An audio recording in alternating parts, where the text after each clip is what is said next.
Hey, salut à tous, c'est Camille pour le Pro de la Réno, j'espère que ça roule. Et on se retrouve aujourd'hui, on va monter des panneaux muraux dans une douche. Et bien ça me fait plaisir de vous retrouver, on va pouvoir continuer les travaux. J'ai des propriétaires qui sont montés, qui m'ont porté le matos nécessaire pour pouvoir continuer mes travaux. Donc on va se faire ça ensemble. Et après on se fait les panneaux muraux. Mais avant ça, on va se faire un petit générique.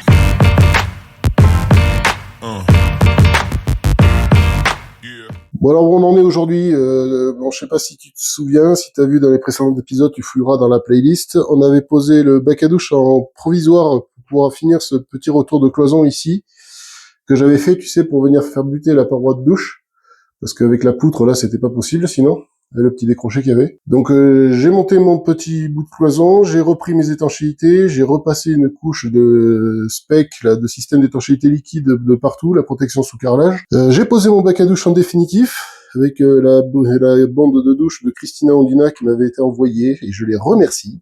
J'ai fait mes étanchéités périphériques, alors tu t'inquiètes pas, le joint est grossier parce qu'il déborde sur le scotch, et une fois que j'arrache le scotch, ça va couper le joint là où il faut. Ça va être tout beau, tout nickel.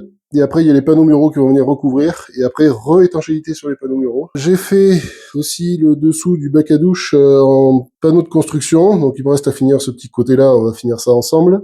J'ai fait ça avec du panneau de construction de chez Wedi. C'est de la mousse de polystyrène extrudée. Donc, c'est hyper dense, hyper compact. Avec une trame que tu vois sur le côté, là. Et une couche de mortier. Et c'est comme ça de chaque côté. Hop là. Et ça, c'est étanche. Et prêt à carreler directement. Il n'y a pas besoin d'appliquer de primaire, de quoi que ce soit. C'est prêt à carreler. Donc là, on va se monter ces panneaux de construction. Dans l'autre salle de... Enfin, c'est pas de construction. C'est panneaux muraux. Alors là, c'est le client qui a fourni des panneaux muraux. Alors moi, ce que je pose d'habitude, c'est la marque, c'est Roth et c'est les Vipanel. Vipanel, ça y est, de chez Roth. Ce qui est bien, c'est que c'est étanche directement, tu vois, t'as pas de joint, l'entretien c'est hyper facile. Il y a des profilés qui existent pour venir soit les rabouter, soit faire des angles, soit faire des finitions. On va en mettre sur partout là où j'ai fait l'étanchéité. Tout ça, ça va être du panneau mural. Et donc là, on va s'attaquer à la pose des panneaux muraux. Alors d'abord, je vais finir de poser mon Wedi là, tu vois, j'ai coupé, là il me reste plus qu'à le fixer, le coller. Ça se colle directement. Moi, j'utilise ça. Tu vois, c'est Soudal qui fait ça.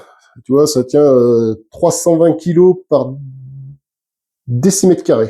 Donc, les panneaux muraux, voilà un, regarde que c'est beau. Comment c'est constitué? Ben, t'as ta finition, et après t'as deux couches d'aluminium dedans. Entre les deux, une couche de PVC. Tu vois, c'est vraiment très très fin. Ça fait 3-4 mm, pas plus, tu vois. Donc je sors mon petit laser, que je vais te présenter d'ailleurs, mon petit laser Bosch. Alors tu vois, mon petit laser Bosch, alors j'en ai un ligne rouge et un ligne verte, tu vois. Alors c'est le GLL 12 volts 100-33 CG. Donc là, je vais vérifier mes aplombs, mes éclairages, un peu tout ça. Donc là, tu vois, je mets mon laser dans l'angle et on est pas mal du tout. J'ai un petit faux là-bas en haut, mais comme j'ai des profilés, que je te dis que ça tolérait un peu de triche, tu vois, ça va aller nickel. Je vais déballer les profilés, parce que les profilés, tu sais, il faut sortir un peu l'épaisseur du profilé, parce qu'ils ont un recouvrement, tu sais, et du coup, ils te prennent un peu de matière. Donc, si tu coupes 90, la dimension de ton bac, que tu mets tes profilés, ben, tu auras 92 peut-être, mettons, en fini, tu vois. Donc là, j'ai bien mis 90 en bas, et après en haut, voilà, j'ai 89,8, tu vois, j'ai 2 mm sur la hauteur. Tu vois, ça vient se présenter comme ça, le profilé d'angle, et le panneau vient s'emboîter ici dans cette lamelle-là, tu vois. Je pense qu'en termes d'emboîtement, tu dois avoir ouais, 5 mm, tu vois. Le mur va venir appliquer ici d'un côté, et ta cote, il faut que tu la prennes à l'intérieur ici. Donc tu vois, ça te sort presque 1 cm déjà. Donc ça, je vais le recouper à dimension, pour pouvoir venir le mettre ici dans mon angle, là. Je vais mettre le même de l'autre côté. Je vais coller ça, préparer mon profilé de finition. Voilà, alors le profilé de finition, tu vois, c'est fait comme ça. Voilà, c'est ce que je vais mettre en bout ici. Tu vois, pour venir faire pour pas voir la tranche panneau mural. Voilà, donc c'est pareil, tu vois, il y a un emboîtement, donc faut venir déduire la cote. Bon là, t'as rien, hein, t'as juste cette épaisseur-là à déduire. Hein. Voilà, donc je vais recouper mes deux profilés à la dimension que j'ai besoin, donc à 2,10 m.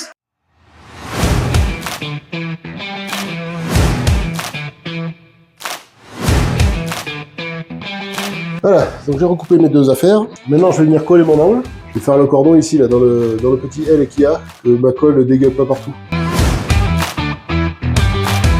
Et après, tu viens positionner ta baguette bien dans l'angle. Et là, tu vois, ça me sort 1 cm en tout. Tu vois, faut que je coupe à 89 mon panneau. Avant de poser le panneau, un joint silicone dans la gorge. Je sais pas si tu verras bien dans cette petite gorge ici. Là. Il y en a une de chaque côté. Alors, j'attrape les rails de guidage. J'ai ce petit truc. Ça me sert à venir rallonger mes rails de guidage, à les jumeler entre eux. Comme ça me permet d'avoir plus de longueur. Voilà, donc tu vois, j'ai positionné mes rails de guidage sur mes repères. Tu vois, le bord du rail sur mon repère. La pièce permettant de jumeler les deux rails, tu vois, t'as la marque, la référence, t'as tout. Donc t'as ici une ligne pour te dire le rail, tu viens le mettre jusque là. Tu sors ces deux protections de tes rails pour pouvoir venir les enclipser. Et après ici t'as les vis de verrouillage. Tu vois, elles sont ovales. Et ça vient pousser cette languette à l'intérieur du rail pour éviter que les deux rails ne se déjumellent pendant que tu viens ici bien couper. Et après la circulaire, tu vois. Ça coulisse. Donc c'est une scie circulaire plongeante. Si ça t'intéresse, je te montre la référence. C'est une scie circulaire plongeante, c'est-à-dire que tu peux attaquer ta coupe en plein panneau. Avec la scie circulaire normale, tu peux pas. Enfin, tu peux, mais c'est à tes risques et périls. Et voilà. Allez, on attaque la coupe. Pour que les fabricants m'expliquent un truc. Si vous le savez, vous me le dites dans les commentaires, s'il vous plaît, parce que je suis très curieux. Si vous avez déjà utilisé des panneaux muraux, pourquoi ils mettent le film de protection derrière, hein? Vous savez ça pourquoi ou pas? Parce que alors moi, je sais pas.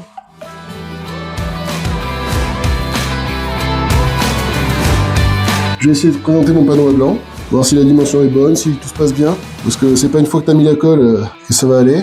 Donc tu vois la coupe, faut la mettre, je te conseille de la mettre côté profilé, comme ça si t'as un petit défaut de coupe ou quoi, tu vois dans l'emboîtement du profilé ça se verra plus. Donc écoute, on est pas mal du tout là, hein. On est pas mal du tout. Je vais me mettre le silicone dans le profilé pour faire mon étanchéité, pareil dans le profilé de finition, mettre la colle sur le panneau, et après on se met tout ça.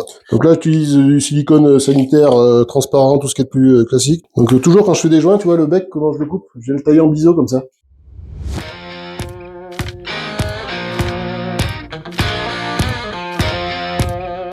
Alors la colle, tu peux la mettre soit sur le mur, soit sur le panneau.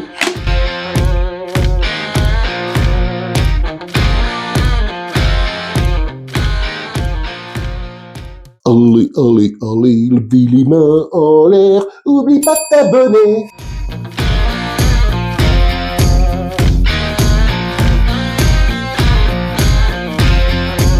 Donc on emboîte bien, ensuite je viens emboîter mon profilé de finition avant d'appliquer mon panneau.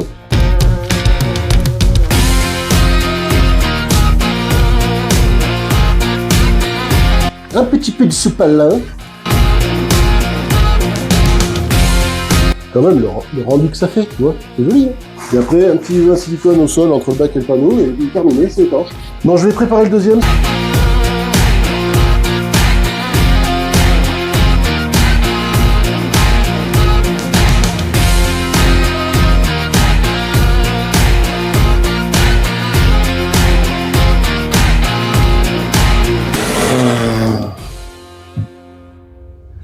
Ah, Bella! Tu vois, même ma coupe avec le pan coupé et tout, là. Regarde-moi ça, comme c'est beau. Puis voilà. Mais alors... Parce que là, tu t'appelles ton client, tu lui dis « Bon, mais le panneau que j'ai fait, je me suis trompé dans les côtes, avec le pan coupé et tout, il n'y a plus qu'à tout foutre à la poubelle. » Là, tu prends une allumée, mon gars. Je mets la colle, le silicone, tic-tac, tic-tac.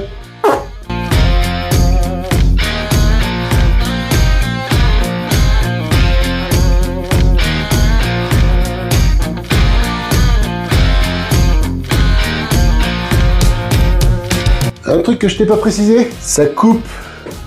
Alors tu fais comme moi, tu mets des gants, tu sais, anti-coupure et tout. Hein. Le jour où je trouve des gants bien, pour j'en mets. Hein. Regarde ça. Moi c'est mignon tout plein. Donc il me reste plus qu'à faire ce petit retour là. Voilà, tu vois, je viens de faire le petit retour. Voilà, c'est tout nickel, tu vois, avec la baguette de finition et tout.